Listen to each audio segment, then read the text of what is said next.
आपका स्वागत है हमारे इस YouTube चैनल पे। आज का जो वीडियो है वो बहुत ही इंटरेस्टिंग है। आपको पता है कि जब आप खेत में यूरिया डालते हैं तो क्या यूरिया आपके शरीर के लिए बहुत फ़ायदेमंद होता है? यूरिया आपके शरीर में पॉजिटिव तौर पे काम करती है कि निगेटिव तौर पे? अब हम बात करते हैं कि यूरिया को जब हम लोग खेत में डालते हैं तो हमारे खेत को क्या प्रभाव पड़ता है। सबसे पहले बता दूं कि यूरिया का प्रचलन जो है हरित क्रांति के समय हुआ था।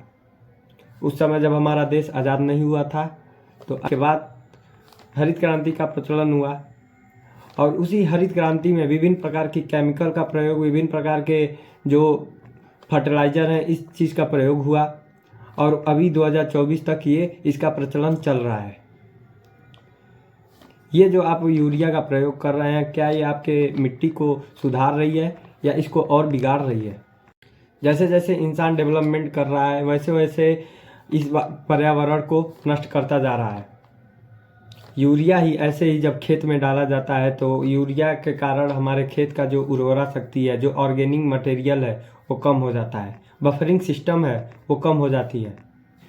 यूरिया डालने से पहले आपको ये समझना पड़ेगा कि आखिर यूरिया को जब हम खेत में डालते हैं तो वो मिट्टी के साथ कैसे रिएक्शन करती है। पहले हम बता दें कि जब आप यूरिया को खेत में डालते हैं तो उसका प्रोसेस क्या होता है।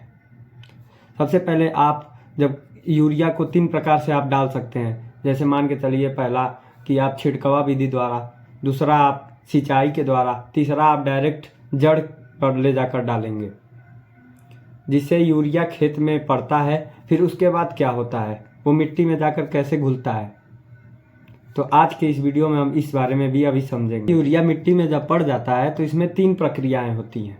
पहला घुलनशीलता, दूसरा एंजाइमिक प्रक्रिया, तीसरा नाइट्रोजन का अवशोषण। अब बात करते हैं कि ये तीनों प्रक्रियाएं कैसे होती हैं। तो सबसे पहले जब आप खेत में जब यूरिया को डालते हैं तो यूरिया पानी के संपर्क में आ जाती है, जिसको हम वैज्ञानिक भाषा में हाइड्रोलिसिस कहते हैं। जब यूरिया खेत में गिरता है तो ये पानी में जाकर अवशोषण होकर अमोनियम कार्बोनेट आयन में बदल जाता है। फिर उसके बाद एंजाइमिक प्रक्रिया शुरू हो जाती है। मिट्टी में उपस्थित एक ऐसा एंजाइम है जिसका नाम यूरिएज है, जो यूरिया को तोड़ती है और यूरिया को 2 भागों में बांट देती है। पहला जो होता है वो अमोनिया में बदल देती है और दूसरा जो है कार्बन डाइऑक्साइड में। कार्बन डाइऑक्साइड गैस होता है, इसके कारण वो वातावरण में जाकर घुल जाता है गैस के रूप में। अब जो तीसरी प्रक्रिया है नाइट्रोजन का अवशोषण। अब खेत में सिर्फ अमोनिया रह गया। अब अमोनिया का प्रयोग कैसे फसल उसको अवशोषण करेंगे, तो अब इसके बारे में हम जानते हैं। आप ये बताइए कि जो अमोनिया है वो नाइट्रोजन उसमें उपस्थित है।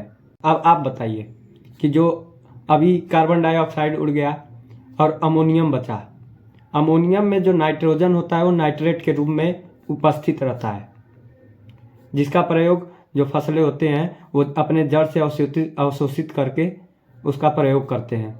तो अब बात करते हैं कि जब हम यूरिया का उपयोग करते हैं तो वो कैसे फसल उसको अवशोषण करता है। अब पौधा जो क्या किया, यूरिया जब खेत में था तो यूरिया में से जो नाइट्रेट निकला वो अवशोषण कर लिया। अवशोषण के बाद से जो एक्स्ट्रा जो पौधा होता है, अभी आप ही अपना उदाहरण ले लीजिए, अगर आप अधिक खाना खा लेते हैं तो आपको नींद आने लगती है। वैसे पौधे भी एक उचित तौर पर ही भोजन लेते हैं। अगर एक्स्ट्रा हो गया तो वो उस चीज़ का अवशोषण नहीं करते हैं। फिर उसके बाद क्या होता है, वो लीचिंग के द्वारा जो हमारे पृथ्वी में गुरुत्वाकर्षण है जिसको हम ग्रेविटी कहते हैं, उसके द्वारा जो हमारे यूरिया है वो पानी से मिलकर वो नीचे लीचिंग के द्वारा कैपिलरी वाटर में चली जाती है, जिसको हम पीते हैं। अब ये जब कैपिलरी वाटर में गया तो हमारे वातावरण को, जो हम पानी पीते हैं उसको ये खराब करता है, जिसको पीने के बाद हमें विभिन्न प्रकार की बीमारियां, उदाहरण के लिए आप देखिए कैंसर होता है, आँख कमज़ोर हो जाते हैं, शरीर कमज़ोर हो जाता है, हड्डियां गलने लगती हैं, ऐसे बहुत सारे रोग हमारे शरीर में बनने लगते हैं। दूसरी प्रक्रिया जो वाष्पीकरण में क्या होता है कि जो खेत के सतह पर यूरिया पानी के संपर्क में रहती है तो सूर्य की रोशनी से वो वाष्पोत्सर्जित होकर वातावरण में चली जाती है, जिससे वह अमोनिया गैस का निर्माण करती है, जिससे हमारे शरीर के साथ विभिन्न प्रकार के पौधों को भी इफेक्ट पहुंचाती है। अब पौधों को कैसे इफेक्ट पहुंचाती है, उसके जब पौधे प्रकाश संश्लेषण करते हैं तो जो वातावरण में अमोनिया गैस होती है वो बहुत ही हानिकारक होती है। जो हानिकारक होती है जब वो पौधा प्रकाश संश्लेषण के द्वारा जब सूर्य के किरणों को लेता है तो उसके साथ अमोनिया गैस का भी रिसाव होता है, जिसके कारण रंध्रों का जो विकास होता है वो रुक जाता है और बाद में पत्तियां सूखकर गिर जाती हैं, जिससे फसलों का प्रोडक्शन कम होता है।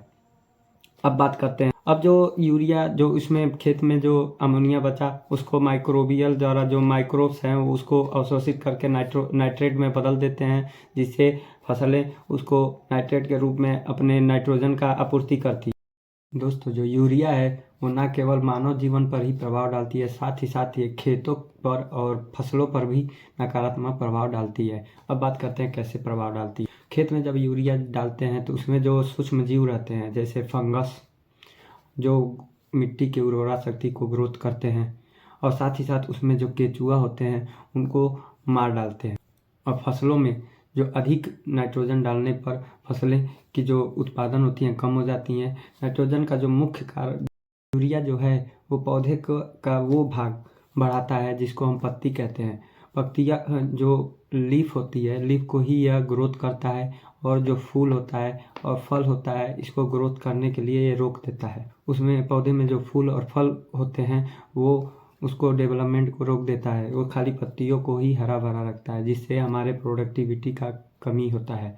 तो ये इसका जो होता है। दोस्तों, इतना बड़ा जो लेक्चर है ये मैंने इसलिए आपको बताया क्योंकि इस समय हम यूरिया पर ही आश्रित हैं और यूरिया के कारण हमारे मानव जीवन पर बहुत ही अधिक प्रभाव पड़ रहा है। अगर आप यूरिया को कम करके आप ऑर्गेनिक फार्मिंग का प्रयोग, वो सभी केमिकल बनाने वाली कंपनियों और फर्टिलाइज़र बनाने वाले कंपनियों का बहिष्कार कीजिए, ताकि ये हमारा जो भारत देश है वो पूर्ण रूप से ऑर्गेनिक फार्मिंग के लिए एक सूटेबल कंडीशन जारी कर ले। हम नेक्स्ट वीडियो में हम बता देंगे कि कैसे आप ऑर्गेनिक फार्मिंग करेंगे, ऑर्गेनिक फार्मिंग में आप कैसे आप मैन्योर्स का इस्तेमाल करेंगे, मैन्योर्स को बनाएंगे, इन सभी चीज़ों के बारे में हम बता देंगे। तो धन्यवाद। आज की वीडियो यहाँ पर समाप्त होती है। अगर आपको ये वीडियो अच्छी लगी हो तो सब्सक्राइब कीजिए, लाइक कीजिए और शेयर कीजिए, ताकि यूरिया का प्रयोग किए जाने वाले विभिन्न किसानों को एक रास्ता मिले और ऑर्गेनिक फार्मिंग की तरफ ये बढ़ें और हमारे देश का विकास हो। धन्यवाद।